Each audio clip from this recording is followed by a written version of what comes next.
बर्फ से ढकी वादियों के बीच बसे गुलमर्ग गोंडोला पर 25 मई 2026 की सुबह हर दिन की तरह खूबसूरत थी।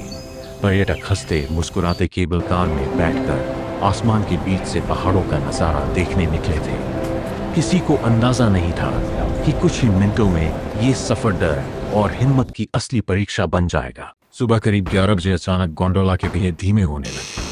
पहले लोगों को लगा कि शायद सामान्य रुकावट है, लेकिन कुछ सेकंड बाद पूरी रोपवे लाइन थम गई। हवा में लटके 65 केबिन और उनमें फंसे लगभग 300 लोग। ऊंचाई इतनी कि नीचे देखने पर बर्फीली खाई नजर आ रही थी।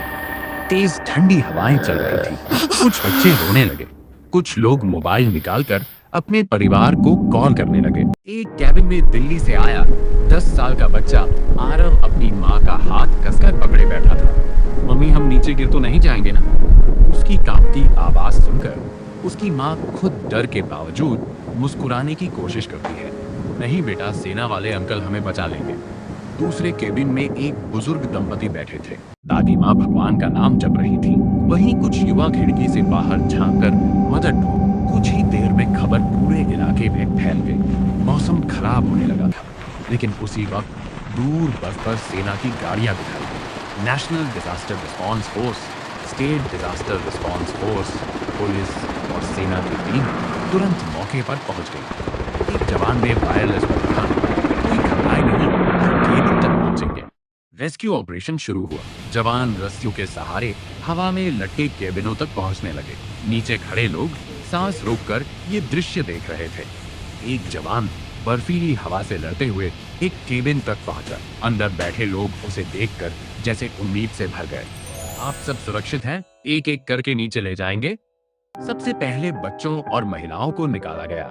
जवान अपने शरीर को रस्सियों से बांधकर लोगों को नीचे उतार रहे थे। ठंडी हवाओं के बीच भी किसी जवान के चेहरे पर डर नहीं था।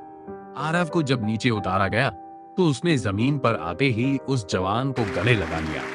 थैंक यू अंकल, मुझे लगा था मैं वापस नहीं जा पाऊंगा। जवान मुस्कुराया, उसके सिर पर हाथ रखा और बोला, जब तक भारतीय सेना है तुम्हें कुछ नहीं होगा। घंटों चले। इस ऑपरेशन में हर केबिन तक पहुंचा गया। शाम होते होते सभी 300 पर्यटक सुरक्षित बाहर निकाल लिए गए। सबसे बड़ी राहत की बात यह थी कि किसी की जान नहीं गई। पूरा गुलमर्ग तालियों और जयकारों से गूंज उठा। लोग सेना और राहत टीमों का धन्यवाद कर रहे थे। उस रात बर्फीली वादियों में सिर्फ ठंड नहीं थी, वहाँ इंसानियत, हिम्मत और भरोसे की गर्माहट भी थी। मुश्किल समय में असली हीरो वही होते हैं जो अपनी जान जोखिम में डालकर दूसरों की जिंदगी बचाते हैं।